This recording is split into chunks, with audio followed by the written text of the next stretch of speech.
வணக்கம். இன்னைக்கு மைதா மாவு ஸ்நாக்ஸ் எப்படி செய்யறதுன்னு பார்க்கலாம் வாங்க. அதுக்கு 1 கப் அளவுக்கு மைதா மாவு எடுத்து வச்சிருக்கேன். தனி மிளகாய் தூள் 1/2 டீஸ்பூன் அளவுக்கு எடுத்து வச்சிருக்கேன். 1 டீஸ்பூன் அளவுக்கு எள்ளு, தேவையான அளவுக்கு சால்ட் சேர்த்துக்கலாம். 1 டீஸ்பூன் அளவுக்கு நெய், நீங்க நெய்க்கு பதிலாக சூடு பண்ண எண்ணெய் கூட 1 டீஸ்பூன் ஊற்றி பிசைஞ்சிக்கலாம். இந்த மைதா மாவை நம்ம சப்பாத்தி மாவு பதத்துக்கு பிசைஞ்சிக்கலாம். 1/2 டீஸ்பூன் அளவுக்கு சால்ட் சேர்த்துக்கிறேன். எள்ளு சேர்த்துக்கலாம். மிளகாய் தூள் மட்டும் தண்ணி சேர்த்து கலந்து ஊத்திக்கலாம். நல்லா கலந்தாச்சு.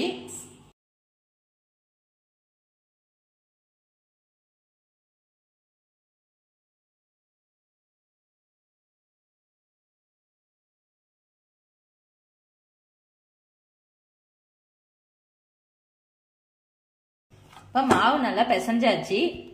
இது ஒரு 10 நிமிஷம் நல்லா ஊறட்டும். 10 நிமிஷம் நல்லா ஊறிடுது. இப்போ மாவு நல்லா திரட்டிக்கலாம். இந்த அளவுக்கு மெலிசா திரட்டிக்குங்க.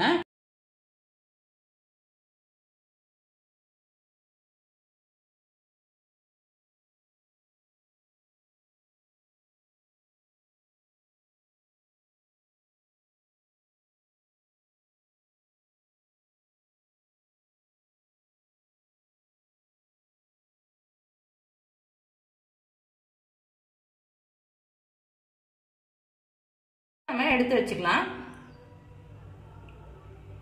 எண்ணெய் சூடு பண்ணியாச்சு. இதுல போட்டு பொரிச்சு எடுத்துக்கலாம்.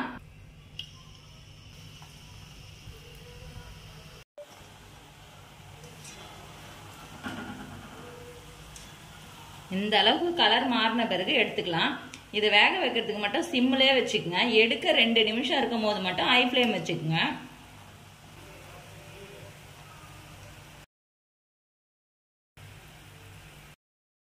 நம்ம வீட்டில் இருக்கக்கூடிய கம்மியான பொருளை வச்சு 10 நிமிஷத்துல நல்லா மொறுமொறுப்பான ஸ்நாக்ஸ் இப்ப செஞ்சு முடிச்சாச்சு. இதே மாதிரி நீங்களும் வீட்டில் செஞ்சு பாருங்க. செஞ்சு பார்த்துட்டு எப்படி இருந்துச்சுன்னு சொல்லுங்க. லைக் பண்ணுங்க, ஷேர் பண்ணுங்க, கமெண்ட் பண்ணுங்க, சப்ஸ்கிரைப் பண்ணுங்க.